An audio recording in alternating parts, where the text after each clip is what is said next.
Hello everyone, welcome back to my YouTube channel @ English Point Classes। मैं विपुल sir English गुरु और फिर से आपके सामने हाजिर हूँ स्टोरी ऑफ इंग्लिश के टॉप 16 ऑब्जेक्टिव क्वेश्चंस लेके। और मैं जो इस सीरीज़ लेके आया हूँ आपके सामने ऑब्जेक्टिव्स, काफ़ी छोटे छोटे सीरीज़ है ताकि आप आराम से उसको देख सके बिना बोर हुए, इंटरेस्ट के साथ। बिकॉज मेरा ये मानना है कि अगर इंटरेस्ट होगा तो आप अच्छे से उस चीज़ को कर पाओगे, उसका रिजल्ट बेहतर दे पाओगे। तो चलिए, सबसे पहले वीडियो स्टार्ट करने से पहले अगर आपने मेरा चैनल सब्सक्राइब नहीं किया तो सब्सक्राइब करें, फ्रेंड्स के साथ शेयर करें, लाइक ज़रूर करें। बिकॉज लाइक जितना ज़्यादा होता है उतना अच्छा हमें लगता है और उतना ज़्यादा और मोटिवेशन मिलता है। तो मेरे प्यारे छात्रों, उम्मीद है आप लोग शेयर और लाइक ज़रूर करेंगे। चैनल को सब्सक्राइब कीजिए, अपने फ्रेंड्स को भी फॉरवर्ड कीजिए ताकि मैक्सिमम सब्सक्रिप्शन बढ़ सके। ओके, आई होप कि आप लोग ये ज़रूर करेंगे। तो चलिए स्टार्ट करते हैं। फर्स्ट क्वेश्चन क्या है? द फर्स्ट प्रिंटिंग प्रेस, है ना, जो पहला प्रिंटिंग प्रेस था, क्या था? जो first printing press was establish. देखिए, इस्टेब्लिश वर्ड का मतलब क्या होता है? स्थापना होना, स्थापित होना। तो पहला जो प्रिंटिंग प्रेस था, प्रिंटिंग प्रेस समझते हैं छपाई खाना, जो पहला छपाई खाना था वो इस्टेब्लिश कब हुआ, स्थापित कब हुआ? तो कब हुआ था?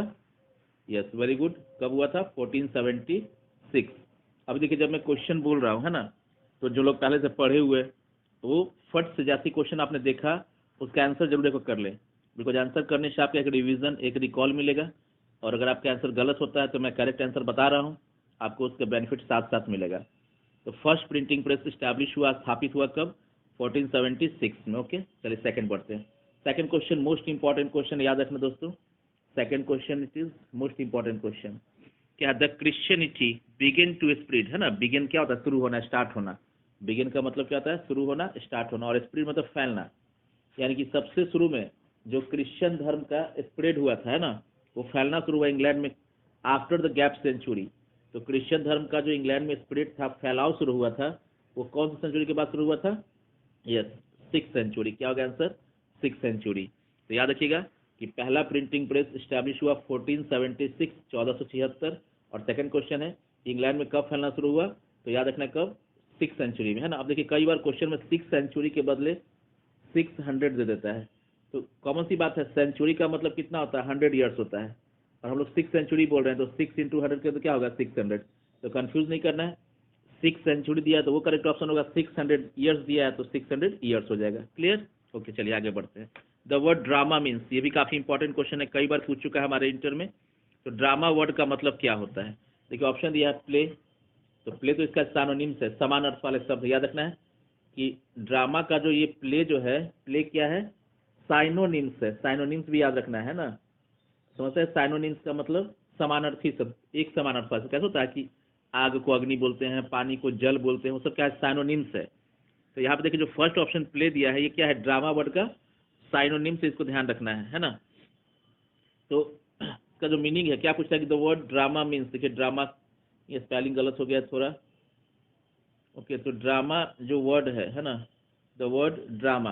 तो ड्रामा का मीन्स क्या है? तो थिंग डन। याद रखना है कि थिंग डन। देखिए, आप चाहे तो वीडियो को पॉज करके अपने आंसर को तैयार कर लीजिए और देर मेरे आंसर को सुन के मैच कीजिए कि आपने कितना करेक्ट किया या कितना रॉन्ग हो गया। Okay, next number 4, the word drama comes from. The word drama वो कहाँ से आया? केम फ्रॉम, कहाँ से आया?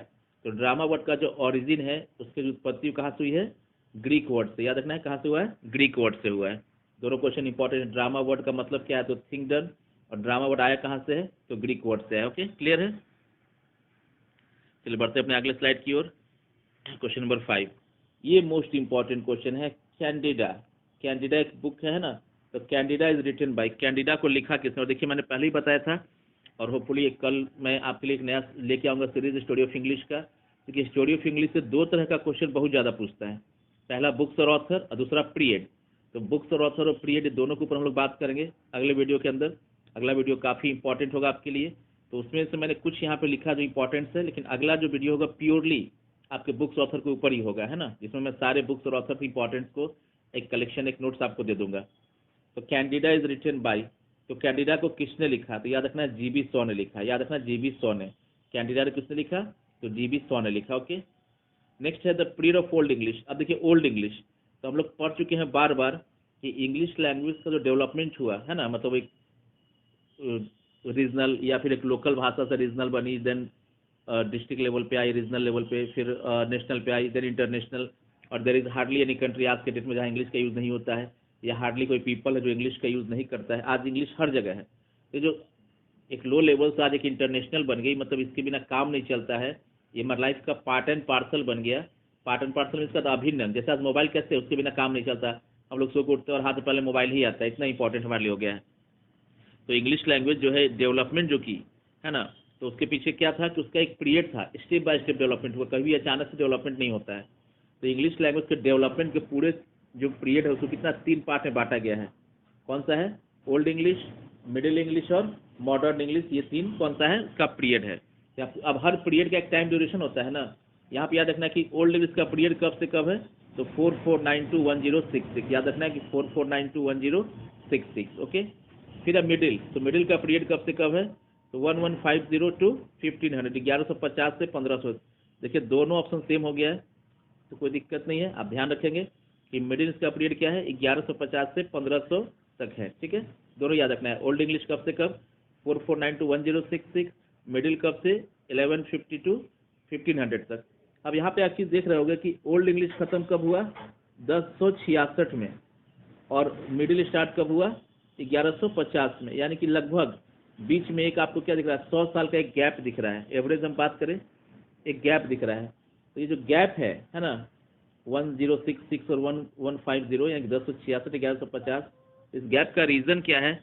इस गैप का रीज़न है नॉर्मन कॉन्क्वेस्ट। याद रखना, नॉर्मन कॉन्क्वेस्ट कब हुआ था, 1066 में हुआ था। ये जो गैप है इसका खत्म होना 1066 स्टार्ट हुआ 1150 में। इस गैप जो गैप है इसका कारण क्या था, नॉर्मन कॉन्क्वेस्ट। गैप का कारण क्या था, नॉर्मन कॉन्क्वेस्ट। उसके बारे में डिटेल्स हम लोग आगे पढ़ेंगे। फिलहाल याद रखें, तो गैप उसका कारण क्या है, नॉर्मन, है ना, उसका कारण है नॉर्मन कॉन्क्वेस्ट। ओके, चलिए आगे देखते हैं। क्वेश्चन नंबर 8 है, the writing system of old English. अब जो ओल्ड इंग्लिश में राइटिंग का जो सिस्टम था उसका नाम क्या था? जो उस समय के लोग जो सिस्टम यूज करते थे, जो पैटर्न का यूज करते थे राइटिंग सिस्टम ओल्ड इंग्लिश के टाइम पे, उसका नाम क्या था? यस, वेरी गुड, उसका नाम था runic characters. Okay, very good. तो रूनिक कैरेक्टर्स वो सिस्टम है, राइटिंग का तरीका है जिसका यूज ओल्ड इंग्लिश के टाइम पे किया जाता था। चलिए आगे बढ़ते हैं। नंबर 9 मोस्ट इंपॉर्टेंट, है ना। Number 11 most important. ये दोनों number 9 number 11 most important question है। अब क्या wasteland is written by, wasteland को किसने लिखा है? तो याद रखना है कि वेस्टलैंड को किसने लिखा है, टी.एस. एलियोट ने। किसने लिखा है? टी.एस. एलियोट ने। ओके, तो Wasteland is written by T S. Eliot. Old English period is also known as, इस पीरियड को हम लोग और किस नाम से जानते हैं? देखिए ऑप्शन दिया है, dark age, childhood period, Norman conquest और ए एंड बी बोथ।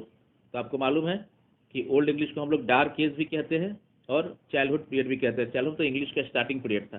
तो यानी कि मेरा आंसर क्या हो जाएगा, डी ऑप्शन हो जाएगा। ठीक है, तो मेरा ऑप्शन यहाँ पे क्या हुआ, यानी कि हम लोग ओल्ड इंग्लिश को क्या कहते हैं, ये मेरा करेक्ट ऑप्शन होगा। डार्क एज भी कहते हैं और क्या कहते हैं, चाइल्डहुड पीरियड दोनों कहते हैं। ठीक है, अगर एग्जाम में कोई एक ऑप्शन होगा तो उसी को मार्क करेंगे, दोनों है तो दोनों को मार्क कर लिया। स्कॉलर जिप्सी रिटन बाय, किसने लिखा है? तो मैथ्यू एर्नॉल्ड ने लिखा है। याद रखना है, स्कॉलर जिप्सी किसने लिखा है, मैथ्यू एर्नॉल्ड ने लिखा है। और 12 है, gap is known as the father of English language. English language के फादर, पितामह किसे कहा गया है? तो इंग्लिश लैंग्वेज का फादर किसे कहा गया है? चौसर को कहा गया है। याद रखना है कि इंग्लिश लैंग्वेज का फादर, उसका जनक, उसका पितामह किसको कहा गया है? चौसर को कहा गया है। अब देखिए है, ये क्वेश्चन भी मोस्ट इंपॉर्टेंट क्वेश्चन है 13, जिसको मैंने बोला मोस्ट इंपॉर्टेंट, उन सबको लिख लेना है, वहाँ पर नोट कर लेना है। अब gap give England it's name and language, कि इंग्लैंड को उसका नाम और उसकी लैंग्वेज जो भाषा है इंग्लिश, वो किसने दिया? तो इंग्लैंड को उसका नाम और उसकी भाषा किसने दिया? एंग्लो सैक्सन लोगों ने दिया। याद रखना, एंग्लो सैक्सन लोगों ने इंग्लैंड को उसकी भाषा और उसका नाम दिया। ओके, 14 क्वेश्चन भी इंपॉर्टेंट है। Who is known as nightingale of India? ये आप सबको मालूम होगा, नाइटिंगेल ऑफ इंडिया किसको कहा गया है? सरोजनी नायडू को। याद रखना है कि नाइटिंगेल ऑफ इंडिया किसको कहा गया है? सरोजनी नायडू को। ओके, चलिए आगे बढ़ते हैं सेकंड लास्ट क्वेश्चन पे। एंग्लो सैक्सन, तो एंग्लो सैक्सन का एक ट्राइब का नाम है, एक जाति का नाम है। याद रखना है कि एंग्लो सैक्सन किसका नाम है? एक ट्राइब, एक जाति। बिलोंग करते थे, कहाँ से वो रिलेटेड थे, किस ट्राइब के थे? तो जर्मन ट्राइब से।